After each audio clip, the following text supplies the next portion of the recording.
नमस्कार, मैं हूं प्रशांत और आज हम बात कर रहे हैं एक फिल्म के बारे में जिसका नाम है अटैक पार्ट 1। और ये जो फिल्म है ये हिंदुस्तान में पहली बार सुपर सोल्जर का कॉन्सेप्ट लेके आई है। साइबरट्रॉनिक ह्यूमनॉइड, अगर मैं गलत नहीं हूं तो मेरे साथ जो स्टार और डायरेक्टर बैठे हैं यानी कि जॉन अब्राहम और लक्ष्य राज आनंद, आप मुझे बताएंगे कि ये साइबरट्रॉनिक ह्यूमनॉइड सुपर सोल्जर बोल सकते हैं। ओके, सो साइबोर्ग। हाँ, ओके। तो सबसे पहला तो सवाल दिमाग में जो मुझे आया था वो ये आया था कि अटैक पार्ट 1, तो ये पार्ट 1 अभी हम पहले कुछ वक्त से देख रहे हैं, पार्ट 1 पार्ट 2 का जो सिलसिला है वो शुरू हो गया है। तो ये इसके पीछे क्या राज है कि अटैक पार्ट 1 पार्ट 2 आप बनाने का ऑलरेडी डिसाइड कर चुके हैं, या फिल्म जैसे बाहुबली के साथ हुआ था, बड़ी फिल्म बनी थी, आपको लगा पार्ट 1 पार्ट 2 में रिलीज करना है? नहीं, ऐसे नहीं। वी में मुझे लगता है कि पार्ट 1 हमने जब बनाई ऑलराइट, तो बहुत काम गया था उसका दुनिया बनाने के, कि ऐसा इंडिया बनाया जहाँ पे इंडिया ऊपर जा रहा है और वो टेक्नोलॉजी का रेस जीत रहा है बाकी देशों से। उसके वजह से हमने इतना काम किया उस पर कि हमको लगा कि वो स्टोरी फॉरवर्ड जा सकती है ऑलराइट, कि एक ही पार्ट में वो स्टोरी ना खत्म हुए। और ये प्रोसेस जो था, आई थिंक कि कोविड के हर वेव पे also we had to start and stop shooting, so automatically the idea started coming कि ये स्टोरी फॉरवर्ड कैसे लिया जाए, you know. So it developed very organically alright. So it creates itself too, जैसा एक फ्रेंचाइज का world हो सकता है इसका। हमने कैरेक्टर्स अच्छे बनाए जिसकी कहानी अभी तक खत्म नहीं हुई। ओके, तो वो पार्ट 2 में और मजा आएगा अभी। सो मेरे ख्याल में जॉन आपने कहानी का आइडिया दिया था। जी, हम लोग दोनों साथ में बैठे थे, हम लोग डिस्कस कर रहे थे और हम लोग ये सोच रहे थे कि एक्शन, काफी जॉनर्स के बारे में हम दोनों ने सोचा जब भी लक्ष्य ऑफिस आया था। और फाइनली हमने डिसाइड किया कि एक्शन बनाएंगे लेकिन विद अ डिफरेंस। और ये जो एक सुपर सोल्जर का जो कॉन्सेप्ट है, इस पे हम लोग का ये पड़ा है। I said, hey listen, this is a great idea, why don't we make something like this. और वहां से शुरू हुई कहानी और उसके बाद हम लोग यहाँ पहुंचे। आई थिंक ये एक जो एक साहब हैं शायद अमेरिका में, उनके वहां से स्टोरी का आइडिया आप एथन कोपलैंड का पार्ट है इस पे, जिसने who actually was a paraplegic, जिस पे अंदर ये चिप किया गया था ब्रेन पे, और then he senses can move, he can start moving his hands. So he was one of the first people who started that, and after that हमने जब पढ़ा कि एक्चुअली डिफेंस में अपने खुद रिसर्च और डेवलपमेंट ऑर्गेनाइजेशन DRDO जो India का है वो भी सुपर सोल्जर्स बना रहा है।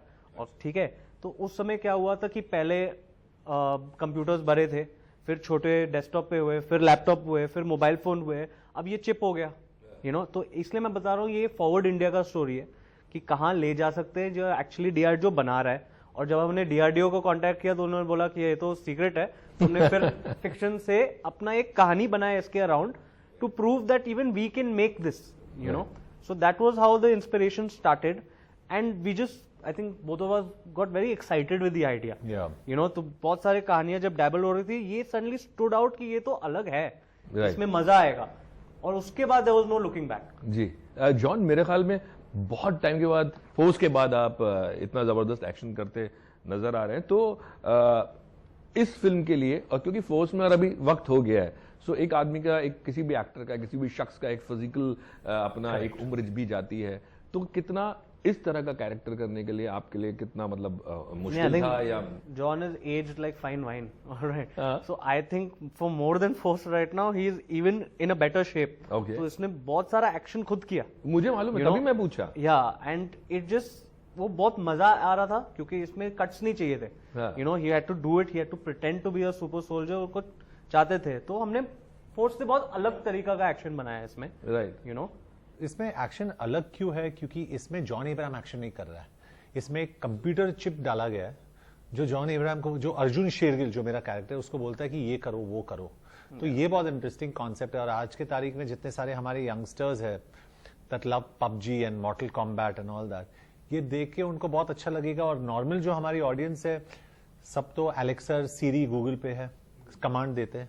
तो यहाँ पे वो सीरी, एलेक्सा, गूगल आपके अंदर है। ये अर्जुन शेरगिल के अंदर था, नाम था ईरा, इंटेलिजेंट रोबोट असिस्टेंट। तो ईरा उसको कमांड दे रही है कि तुम वैसे करो, वैसे करो, वैसे करो। जैसे मैं गन शॉट लेता और थोड़ा ऑफ टारगेट जाता है, वो बोलती है बैट शॉट, और मैं बोलता हूँ तो मैंने पूछा क्या तुमको, you know. So this is conversation constantly with Ira, जो आज की तारीख में I think audiences want something new, कुछ अलग चाहिए उनको। अगर मैं हम लोग रेगुलर एक्शन फिल्म बनाते तो शायद यहाँ बैठ के हम इंटरव्यू नहीं करते हैं। जब भी इस तरह की फिल्म, मेरा मतलब है साइंस फिक्शन, जब हम हिंदुस्तान में बनाते हैं सो जितना मैं इंडस्ट्री के लोगों के बीच में बैठा हूं या मैं जानता हूं, अक्सर एक बात होती है कि यार कन्विंस नहीं कर पाएंगे क्योंकि हमेशा हॉलीवुड से कंपैरिजन होगा। Correct. सो वो जो सोच थी वो आपके दिमाग में भी आई, पहली चीज, और दूसरा अगर आई तो खुद को कैसे कन्विंस किया इसको करने के लिए? जी, पहले तो मेरे दिमाग में ये सोच आया कि ये जो स्क्रिप्ट हम लोग बना रहे हैं वो बहुत ही इंटरेस्टिंग है, तो हॉलीवुड कंपैरिजन इसके बारे में मैंने सोचा ही नहीं। I said this is very interesting, और ये एक्चुअली हो रहा है। हालांकि 2023 में एलॉन मस्क भी न्यूरलिंक डाल रहा है लोगों के अंदर, तो ये सब हो रहा है। हॉलीवुड ने भी रियल स्टोरी से लिया, हमने भी रियल स्टोरी से कर रहे हैं, तो वो भी सुपर सोल्जर बना रहे हैं, इंडिया में भी सुपर सोल्जर बना रहे हैं। करेक्ट। और मैंने सोचा कि वैसे भी जो ट्रोप्स है वो काफी फिल्म्स में हो चुके हैं, हमारी स्टोरी जो है वो ओरिजिनल है। पार्लियामेंट में जो अटैक्स हुए थे वो एक्चुअली हुए थे, राइट। तो we took a true story, we took what India is going to be doing, दोनों साथ में मिला के हमने ये प्रेजेंट किया ऑडियंस को। राइट। बट मुझे एक और चीज जो मुझे जाननी थी कि मैं कहीं आपका एक इंटरव्यू पढ़ रहा था जिसमें आपने कहा कि आप बायोपिक नहीं करना चाहते, मगर अगर आप देखें आज की डेट में इंडस्ट्री में नेशनलिज्म की एक लहर है ना, इसमें भी नेशनलिज्म है, और उसमें इंटरव्यू में पढ़ा था आपने कहा कि लोग एक ही तरह की चीज देख के बोर हो जाते हैं। आपको नहीं लगता कि नेशनलिज्म भी अभी बहुत ज्यादा हर फिल्म में आ गया है? नहीं, एक चीज तो बायोपिक की अगर बात करें, बायोपिक्स आर यूजुअली, मतलब आप अर्ली 1900s की बात करें, 1800s, जो भी आज के तारीख में, मैं नहीं कर रहा हूं क्योंकि मैं जानवरों को इस्तेमाल नहीं करना चाहता हूं फिल्म्स में। तो मेरी जो वजह है वो बहुत अलग है। I believe in animal, no animal cruelty, तो मेरा जो रीजन है वो बहुत अलग है। दूसरी बात, मुझे इंटरेस्ट है ही नहीं कोई बायोपिक में। मुझे कितने सारे ऑफर्स किए, लोगों ने ऑफर किया बायोपिक, तो आई एम नॉट इंटरेस्टेड। हिस्टोरिकल्स कितने ऑफर किए मुझे, हिस्टोरिकल्स में भी इंटरेस्ट नहीं है आपको? नहीं, क्योंकि ऑनेस्टली अगर जानवर को हम लोग डिजिटली बनाए वो ठीक है, नहीं तो मैं प्रिंसिपली जानवर के साथ मैं काम नहीं करूंगा। बिकॉज आई बिलीव जिस तरीके से हम लोग काम करते थे बॉलीवुड में, आपको पता होगा या नहीं होगा, जब भी टाइगर के साथ हम लोग शूट करते थे, टाइगर का जो मुंह है हम लोग बांधते थे, we used to stitch it up, या उसके जो नखून है उसको काटते थे, और उनका जो नस है they used to bleed to death. तो इस तरह के एनिमल क्रूअल्टी मुझे बर्दाश्त नहीं होता है। So I will not work with animals. मैं घोड़े पे नहीं बैठूंगा, मैं ये सब नहीं करूंगा, उसके लिए मैं नहीं करता हूँ। तो मेरा जो कारण है, मेरा रीजन है, वो बहुत अलग है। जी। तो आपको नहीं लगता कि कहीं ना कहीं जो फिल्में आप अपने प्रोडक्शन हाउस में भी कर रहे हैं, दायरा एक कम हो जाता है as an actor? I don't think so. I think there are so many ideas, there are so many stories to tell, you know. तो मैं बहुत खुश हूँ जो फ्यूचर में मैं प्रोडक्शंस कर रहा हूँ। 3 जो मेरे स्क्रिप्ट है वो 6 साल 5 साल से मैं डेवलप कर रहा हूँ, तो I am very happy. Very good. मतलब you have started writing? Writing as in co-writing with the directors. तो मैं लिखता हूँ थोड़ा बहुत, बात करता हूँ, you know, I reason with them, वैसे ही चलता है। I think it's a collaborative process. और लक्ष्य के साथ भी वो बहुत, क्योंकि लक्ष्य यंगस्टर है, ही इज वेरी कोलैबोरेटिव, बहुत कूल है। पहले एक जमाना था प्रशांत, मैं डायरेक्टर आके बैठता था, बोलता था आप म्यूजिक डायरेक्टर हो, आप एक्शन डायरेक्टर हो, आप म्यूजिक कोरियोग्राफर हो, आप गाने दीजिए, आप नाचिए, आप एक्शन कीजिए। वो जमाना गया। इस फिल्म में I think one of the most beautiful things जो लक्ष्य ने किया, आई थिंक शाश्वत सचदेव के साथ, जो हमारे यूरी के जो national award winning music director है, उनके साथ इन्होंने बैकग्राउंड स्कोर किया, पहले किया, और बैकग्राउंड स्कोर करने के बाद फिल्म शूट करा हम लोगों ने। राइट। क्या वाह। तो आपने प्ले भी किया था क्या उस दौरान जब आपने शूट किया? क्योंकि कुछ डायरेक्टर्स ने ऐसा पास्ट में किया है कि जब आप सीन्स कर रहे हैं तो आप बैकग्राउंड स्कोर प्ले कर देते हैं ताकि राइट इमोशन आए। हाँ, नहीं, हमें पहले से पता था ऐसा बैकग्राउंड स्कोर। हाँ, तो आपने ट्रेलर टीजर आपको मजा आया क्योंकि वो बीट पे कटा है, तो जैसे बीट पे गन शॉट्स कट रहे हैं, वो हमें मालूम था कि ऐसा पेस आना था और ये रिदम आना था। क्योंकि यूजुअल प्रोसेस अगर टेक्निकल हो तो क्या होता है कि हम लोग दूसरी फिल्मों के गाना लेते हैं और उस पर एडिट करते हैं, फिर ट्राई करते हैं कि उसको मैच करो कि वो कैसा बनेगा। तो इसमें उल्टा था कि वो नहीं बना रहे हम, वो पिक्चर नहीं बना, हम अटैक की साउंड बना रहे, तो अटैक पे ओरिजिनल साउंड चाहिए हमें। तो वो बहुत इंटरेस्टिंग कोलैबोरेटिव प्रोसेस था। और जो मैं बिलीव करता हूँ कि हर आदमी स्टोरी टेलर है, अगर वो म्यूजिक डायरेक्टर है, प्रोड्यूसर है, डायरेक्टर है, एक्टर है, वो पहले स्टोरी टेलर है, पहले उसको कहानी बोलना आता है, क्यों एक्टर भी अपनी कहानी बोल रहे हैं, अपनी कैरेक्टर की कहानी बोल रहे हैं, तो वो सबसे जरूरी है। एंड उसकी वजह से हमें बहुत अच्छा टीम मिला है, राइट। बहुत अच्छा एक्टर भी मिला आपको, सबसे बड़ी बात। राइट। बट जैसा आपने बोला है कि ये म्यूजिक डायरेक्टर है, ये हम एक्चुअली वापस लौट के अपनी रूट्स पे जा रहे हैं। पहले जो डायरेक्टर्स और प्रोड्यूसर्स होते थे वो हर चीज में बैठते थे, चाहे रिकॉर्डिंग होती थी, चाहे आप गाने लिखने की सेटिंग होती है या स्टोरी राइटिंग होती है, वो बीच में वो चला गया था। ये जो दौर था ये मेरे ख्याल में 90s के बाद शुरू हुआ जो आपने बोला, और वापस अब आ रहा है वो। उसके फायदे आपने दोनों दौर, वो दौर भी देखा, अब ये दौर शुरू हो रहा है जो भी देखा होगा। आपको एज एन एक्टर कितना हेल्प करता है ये? Much better, this is much better, क्योंकि एज अ प्रोड्यूसर ऑल्सो, क्योंकि आज ही शाश्वत सुबह बता रहा था कि, और वो मेरे लिए एक गाना प्ले कर रहा था, एक तू है, he was playing it on the piano and he saying John तुमने 20 सेकंड के लिए सुना? मैंने कहा हाँ। ही सेइंग लक्ष्य ने ये 2.5 इयर्स के लिए यही सुना। तो ही सेइंग लक्ष्य इतना इन्वॉल्व था प्रोसेस में कि it made a difference to the way I brought out the tracks, the way I brought out everything. So I think actor के लिए भी एक कॉन्फिडेंस लेवल आ जाता है कि मेरे डायरेक्टर को सब पता है, ही नोज एवरीथिंग। तो मैं ज्यादा इंटरफेयर नहीं करता था सेट पे, क्योंकि मुझे पता था कि ये बंदे को, he knows exactly what he is doing. तो शॉट के बाद मैं क्वाइटली मैं जाके चुपके से मैं वैन में घुसता था। अगर, और एक्टर बहुत ही इंट्यूटिव रहता है इस मामले में, जब भी उसको पता चलता है कि डायरेक्टर इज लिटिल अनश्योर, जप करके वो ऐसे देखता है और वापस पीछे मुड़ के आ जाता है। And most actors do that, at least मेरे जैसे जो हम लोग थिंकिंग एक्टर्स जो होते हैं, हम लोग को डर लगता है कि अगर डायरेक्टर को कंट्रोल नहीं है सीन पे तो हम लोग पीछे आ जाते हैं और डायरेक्टर से पूछते हैं, अच्छा तुमने ये सेट किया, अच्छा तो ये एंगल से, अच्छा एक्सिस जंप नहीं करोगे, ऐसे हो रहा है, अच्छा। तो हम लोग बीच में घुस जाते। लक्ष्य के साथ ये प्रॉब्लम नहीं था जी, क्योंकि मैं इतना कॉन्फिडेंट था इसके बारे में। बट आप इंटरफेयरिंग हो जाते हैं अगर डायरेक्टर श्योर नहीं है मैं बीच में घुस जाता हूँ, बट उस टाइम तक मुझे पता होता है कि the project is lost. Okay, but मुझे बताइए कि आप अगर जो डायरेक्टर है उसके ऊपर अगर कॉन्फिडेंस, ये एक प्रोसेस है, आप पहले नरेशन सुनते हैं, फिर एक फिल्म बनती है, फिर एडिट होती है, तो अब जाहिर सी बात है शूट होने के बाद एडिट पे आप थोड़ा बहुत कुछ कर सकते हैं, उसके बाद तो आप नहीं कर सकते। लेकिन कई बार ऐसा होता है कि आप स्क्रिप्ट सुनते हैं, आपको लगता है आपके साथ पहली फिल्म उन्होंने हिट दी है ना, और दूसरी फिल्म में कहीं वो गलत हो गए, फिर होता है and that's not a problem, क्योंकि मैं उन एक्टरों में से नहीं हूं जो अपने डायरेक्टर को बस के नीचे फेंकूंगा। फेंक भी नहीं सकते। मैं ऐसे नहीं करूंगा, क्योंकि रिस्पॉन्सिबिलिटी तो मेरा ही था। मैंने उस पे साइन ऑफ किया, मेरे प्रोड्यूसर ने उस पे साइन ऑफ किया, हम लोग सबने साइन ऑफ किया। सो इट्स अ प्रोसेस, वो होता है, मिस्टेक्स भी होते हैं, लेकिन as an actor and as a human being ये बहुत जरूरी होता है Prashant. I should not turn around and blame कि डायरेक्टर की वजह से मेरा फेलियर हुआ, वो गलत बात है। लेकिन अगर वही डायरेक्टर आपको दोबारा साइन करने के लिए फोन करे तो आप सोचेंगे या करेंगे साइन? अगर स्क्रिप्ट अच्छा है तो मैं करूंगा। मैं पागल आदमी हूं। मैं नॉर्मल नहीं हूं। ये पागलपन ये प्रोड्यूसर बनने के बाद आया या ये पहले से था? पहले से था, लेकिन प्रोड्यूसर बनने के बाद आई थॉट कि मैं और रिस्क ले सकता हूं एज अ प्रोड्यूसर। जैसे अनुराग कश्यप को मेरी बात हुई रिसेंटली, और मैंने अनुराग को कहा कि सब लोग सीक्वल्स बनाते हैं हिट फिल्म से, क्यों ना हम लोग एक सीक्वल बनाए एक फ्लॉप फिल्म से जो हमने बनाई साथ में, नो स्मोकिंग। मैंने कहा हाँ।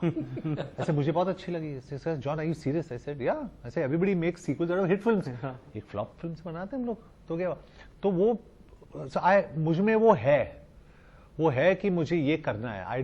मुझे डर नहीं लगता, क्योंकि honestly Prashant, with no disrespect meant to anybody, मैं मेरे फोन पे ना तो कुछ सोशल मीडिया है, कुछ भी नहीं है, तो मैं कुछ रिव्यूज पढ़ता नहीं हूं। मुझे आई एम सो इंसुलेटेड, क्योंकि मैं वैसे ही ठीक हूं, ना तो व्हाट्सएप है, ना इंस्टाग्राम, ना ट्विटर, ना कुछ, और मैं सोशल मीडिया से अभी निकल रहा हूं। सो आई एम इंसुलेटेड, मुझे कोई टेंशन नहीं है, किसी भी चीज की टेंशन नहीं है। तो अगर जो आदमी रिव्यू नहीं पढ़े तो उसमें he will not, मुझे पहले से ही पता होता है कि मेरी फिल्म अच्छी है बुरी है। बिल्कुल सही बात। तो 10 लोगों से सुन के क्या फायदा? Right, I know from the start that my film is good और नॉट गुड। और अटैक के बारे में मैं ये कह सकता हूँ कि जब भी लोग देखेंगे फिल्म को, और मैं मार्केट करने की कोशिश नहीं कर रहा हूँ, और जब निकलेंगे जैसे यार ऐसी फिल्म्स को एनकरेज करना चाहिए। अगर आप एनकरेज नहीं करोगे तो वापस घिसे पिटे फिल्म्स आ जाएंगे वापस। You have to encourage new kind of cinema, this is cinema for new India.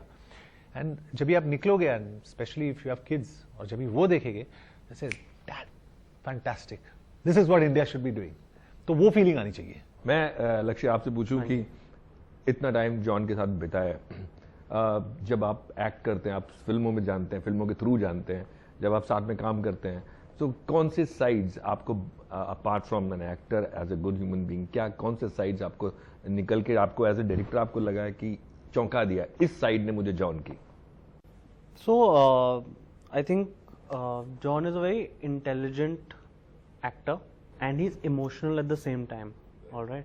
तो मुझे याद है एक टीजर पे जो सीन था माँ पे जो जॉन रो रहे थे. All right. मैंने वो ट्राई किया दूसरे तरीके से शूट करना. आई थिंक ही रिमेम्बर्स, याद है कि मेरे विजन पे कुछ और था और जॉन ने किया नहीं ऐसे ट्राई करते हैं. All right. और आई कांट टेल यू वो माइंड ब्लोइंग था एडिट पे कि मैंने अपना छोड़ा कि बोलो नहीं वो अच्छा नहीं है. जो जॉन ने रोया उस समय माँ के हाथों में ना, टच कर देगा आपको फिल्म में, you know. So that moment for me was very special. क्या बात है. तो जाते जाते मैं आपसे यही पूछूंगा जॉन कि बहुत सारी चीज़ों से आपने संन्यास ले लिया, जैसे सोशल मीडिया से ले लिया, बाकी चीज़ों से जी. तो कभी जब हल्ला हो रहा होता है न्यूज़ चैनल्स में होता है या सोशल मीडिया पे होता है, अगर खाली टाइम होता है, क्योंकि आजकल ज़्यादातर लोग फ़ोन पे सोशल मीडिया पे ही बिजी है, तो खाली टाइम पे आप क्या करते हैं? आप बुक्स पढ़ना पसंद करते हैं या फिर स्क्रिप्ट सुनना ज़्यादा पसंद कर रहे हैं? जी, मैं स्क्रिप्ट्स पढ़ता हूँ, बहुत सारी किताबें मैं पढ़ता हूँ. I love reading a lot. Kindle पे भी पढ़ता हूँ, क्योंकि जितना मैं, और मुझे जियो पॉलिटिकल चीज़ों में बहुत इंटरेस्ट है वर्ल्ड ओवर. तो जैसे बात शायद हम लोग सब बात कर सकते हैं, लेकिन जैसे यूक्रेन और रशिया के बीच में जो हो रहा है, क्या हो रहा है, मैं तो फिल्म की तरह उसको, मतलब जो मैं फॉलो कर रहा हूँ, I don't think anybody is following it.